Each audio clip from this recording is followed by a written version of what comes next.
Bonjour à toutes et tous, êtres vivants.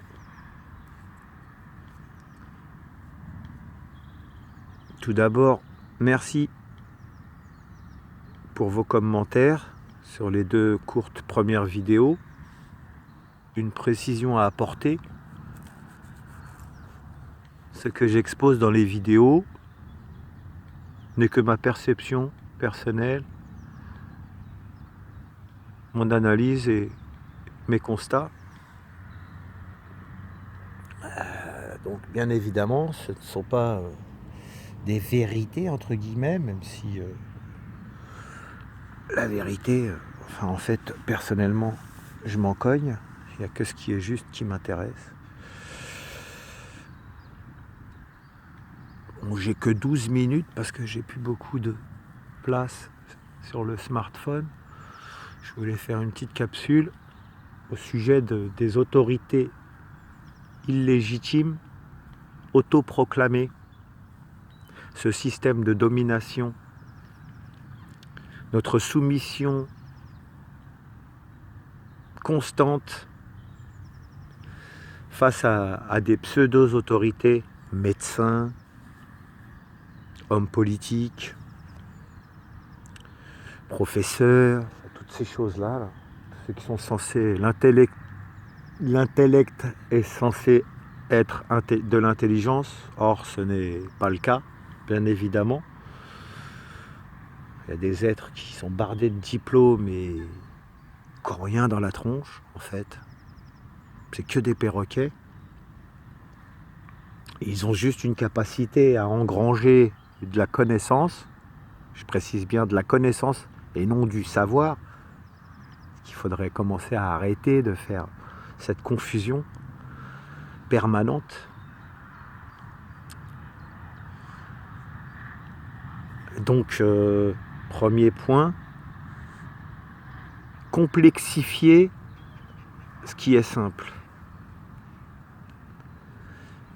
Donc, il leur faut complexifier, par exemple, les domaines comme la médecine, le droit. Vous avez le jargon juridique, le jargon médical, le jargon mécanique, le jargon du plombier. Et comme vous entravez que dalle aux termes techniques qu'ils emploient, vous vous infériorisez de fait et vous en remettez à cette autorité extérieure qui serait détentrice d'un savoir, entre guillemets, qui est accessible à tout le monde en réalité. Pour peu que l'on revienne vers nous-mêmes, qu'on refasse connaissance avec nous-mêmes, et on réalise que tout est beaucoup plus simple. C'est eux qui ont complexifié les choses afin de nous imposer des autorités illégitimes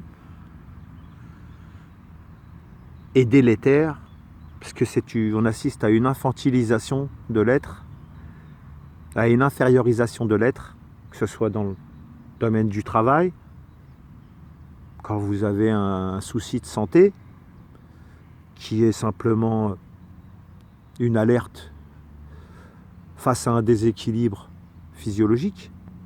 Ce n'est que ça. Les maladies, ce ne sont que des alertes d'un déséquilibre.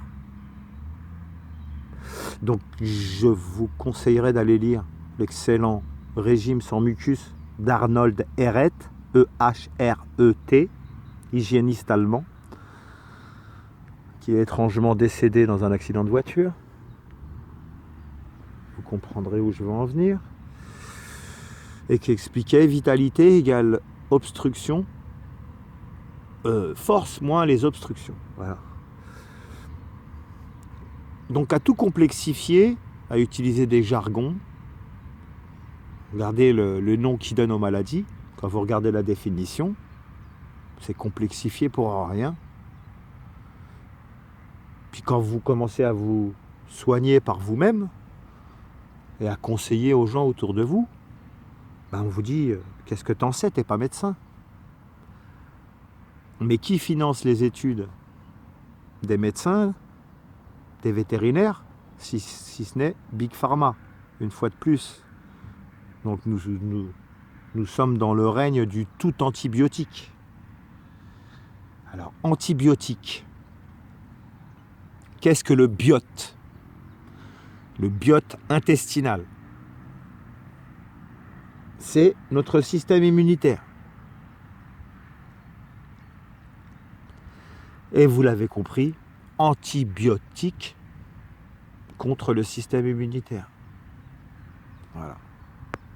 Sachant que quand vous avez un souci, vous avez besoin de l'intégralité de votre système immunitaire,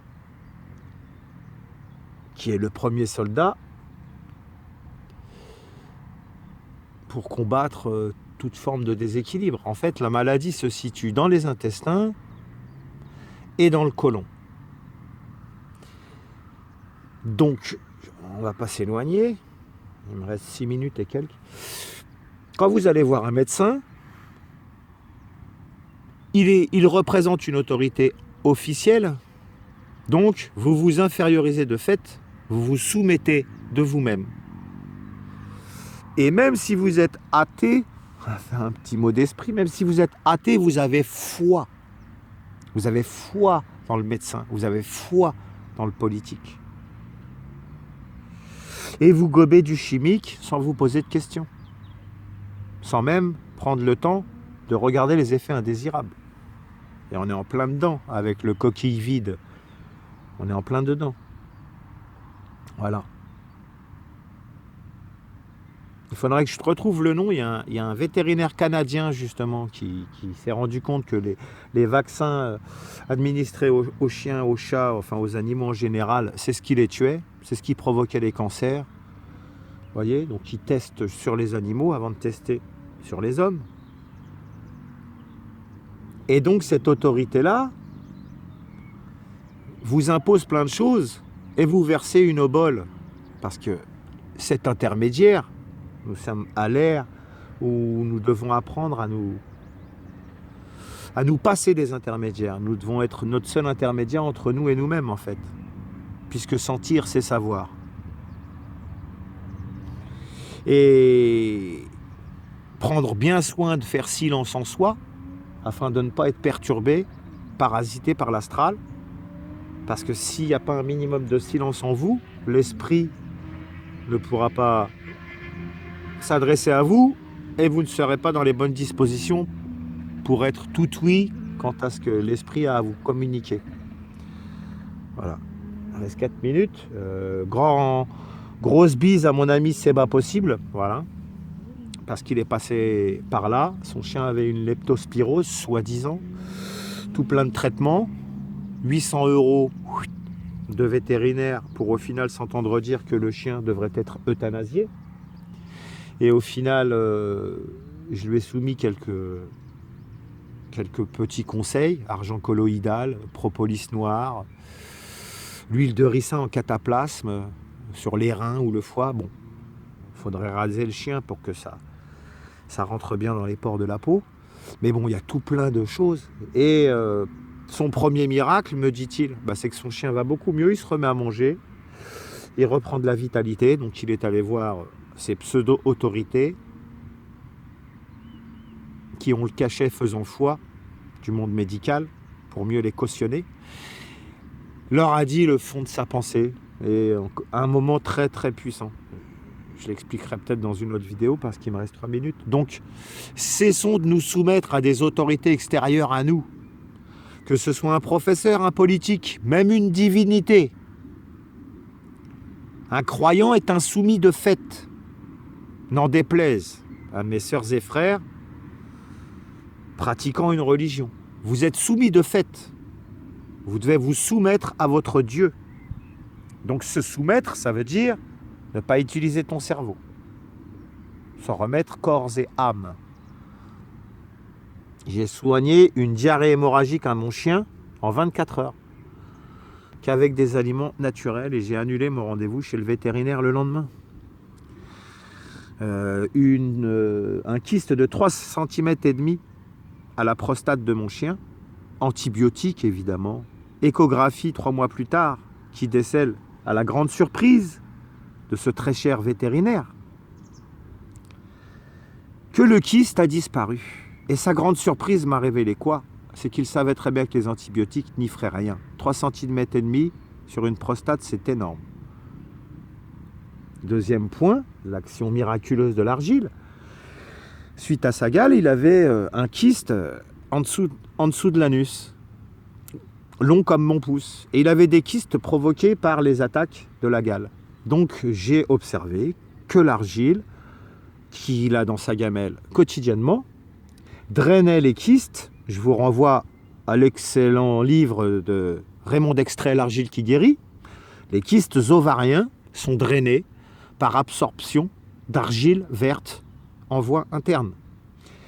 Et une fois que tous les kystes dus à la gale ont disparu, eh ben l'argile s'est occupée du dernier gros kyste qu'il avait au niveau de l'anus. J'étais allé voir un vétérinaire qui m'avait dit c'est une tumeur ou un kyste, et dans ce cas-là, il faudra opérer. Nul besoin d'opération et de souffrance inutile, très cher docteur. L'argile verte, qui coûte très peu cher, a fait son travail. Et là, mon smartphone me dit que j'arrive au bout. Donc, je vous dis à bientôt. Je vous embrasse. Prenez soin de vous.